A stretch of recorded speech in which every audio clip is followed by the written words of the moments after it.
Ciao a tutti e benvenuti o bentornati nella Leopard Gecko Tribe. Io sono Riccardo e questo video è l'ultima parte del tutorial su come abbiamo costruito il terrario di Clio, la nostra femmina di geco leopardino. In particolare andremo a vedere i ragionamenti che ci hanno portato a costruire il terrario e lo sfondo 3D in questo determinato modo. E per farlo utilizzerò questo modellino che va a ricapitolare più o meno la struttura del terrario. Ci tengo a precisare che è la prima volta che utilizzo questo sito ed è anche la prima volta che faccio questo genere di modelli. E quindi mi scuso soprattutto con chi lo utilizza per lavoro magari o chi lo utilizza anche per divertimento, comunque molto più esperto, per eventuali problemi, imprecisioni o altro che sono annesse a questo modellino. Ad ogni modo penso sia comunque molto utile per potervi spiegare al meglio la struttura del terrario dello sfondo 3D e appunto i ragionamenti che ci hanno portato a fare queste strutture qui. Per prima cosa partiamo dalla struttura dello sfondo 3D appunto, che è questa in marrone che vedete nell'immagine.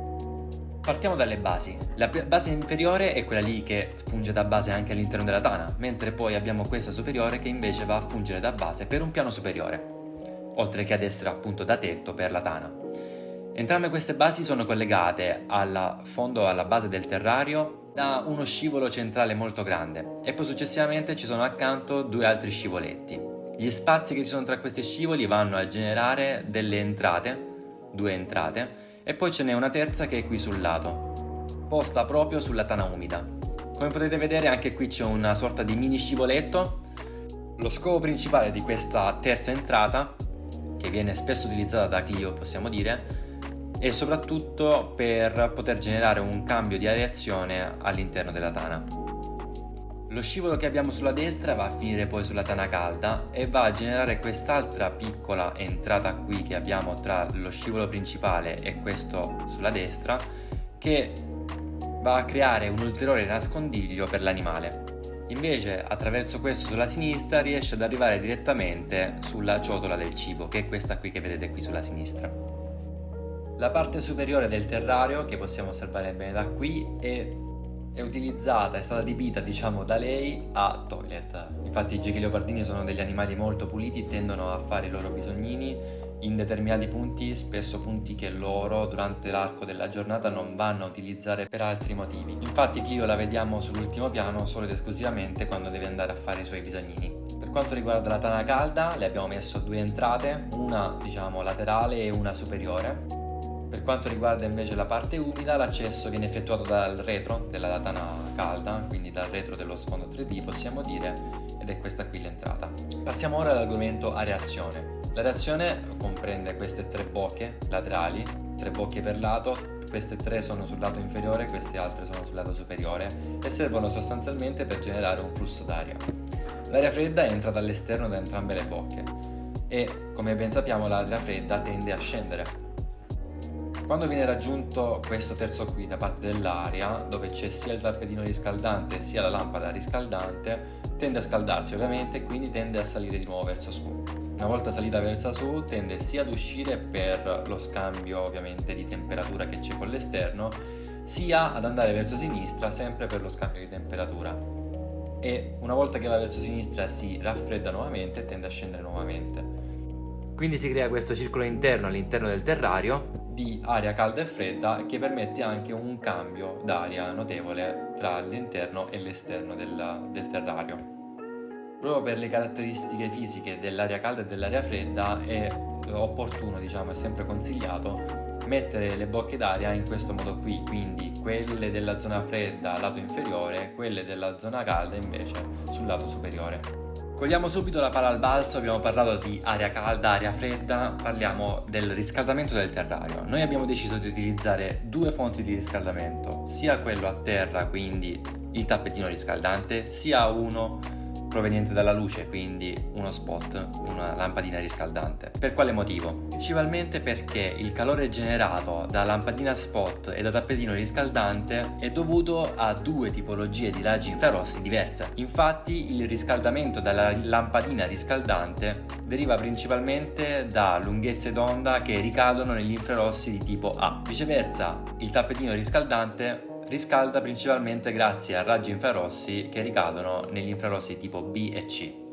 Qual è la differenza tra queste tre classi? Principalmente la differenza è tra A contro C e risiede appunto nella lunghezza d'onda. La lunghezza d'onda degli infrarossi di tipo A è molto più corta rispetto a quelli di tipo C. Questo si traduce in una diversa capacità dei raggi infrarossi di penetrare attraverso la pelle e quindi dei punti, che vengono raggiunti dal calore. In particolare i raggi di tipo A sono dei raggi più penetranti che riescono a penetrare più in fondo e quindi a riscaldare meglio, possiamo dire, l'animale, mentre quelli di tipo C tendono a fermarsi sulla superficie della pelle e sulle superfici in generale e quindi di conseguenza tendono ad essere migliori per riscaldare l'ambiente. Per quanto riguarda i rettili, questo si traduce che lo spot è essenziale, per esempio, non tanto per riscaldare l'ambiente quanto per il basking degli animali, quindi il processo attraverso il quale l'animale sta sotto il sole per poter scaldarsi e scaldare il suo sangue, mentre il tappetino riscaldante è molto più utile per poter scaldare tutto l'ambiente, tutto il terzo che è adibito a zona calda del terrario. È vero che i gechi leopardini, essendo animali crepuscolari notturni, hanno poca propensità, a stare sotto lo spot. Ad ogni modo, posso garantirvi che Clio non è raro vederla di giorno sotto lo spot per potersi scaldare. Quindi di conseguenza è qualcosa che comunque, purché raro, i gechi leopardini possono fare. Quindi se ci tenete al vostro animale io vi consiglio di metterlo anche per ricapitolare un po' le condizioni naturali. Infatti l'animale potrebbe essere sempre in grado di uscire dalla sua tana di giorno per potersi scaldare al sole. Ora torniamo un attimo al terrario e grazie alla struttura che è stata generata con lo sfondo 3D e quindi con questa base abbiamo 3 tane presenti, che sono le 3 classiche di ogni geco leopardino, quindi quella calda sulla destra, quella umida sulla sinistra e poi centrale abbiamo quella secca, fredda.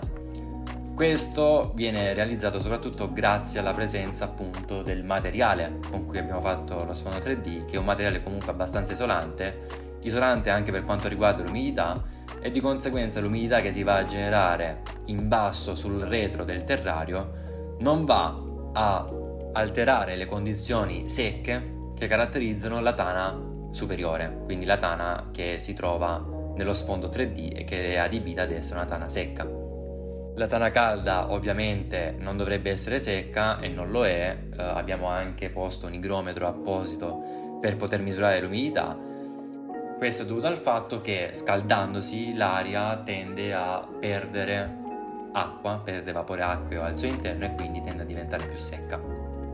Terminiamo con gli animaletti che ci permettono di rendere il terrario bioattivo. Infatti per bioattivo cosa si intende? Si intende un terrario che non c'è bisogno di pulire. Quindi cosa significa? Significa semplicemente che tutto quello che si crea all'interno del terrario, noi abbiamo messo anche delle piante vive, quindi eventualmente foglie morte, gli escrementi dell'animale, eccetera, vanno ad essere metabolizzati da altri esseri viventi per poter, concludere il ciclo organico. Come detritivori noi utilizziamo dei Porcillionides prurinosus, sono i classici porcellini di terra, gli onischi di colore blu. In realtà questi animali sono più adibiti a stare in ambienti un po' più umidi rispetto a quelli che vanno ad essere ricreati nel terrario di un geco leopardino, dove l'umidità deve essere tra il 40 e il 50% all'incirca.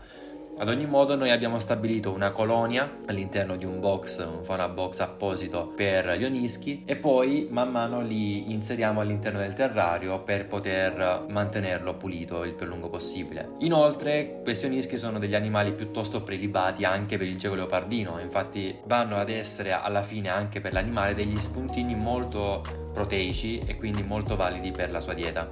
Bene, anche quest'ultima parte del tutorial è finita. Spero che tutto il tutorial vi sia stato utile e soprattutto quest'ultima parte per capire i ragionamenti che ci sono dietro la costruzione di un terrario. Arriveranno presto altri contenuti nel canale, quindi iscrivetevi per rimanere aggiornati e seguiteci sui social. Alla prossima, ciao!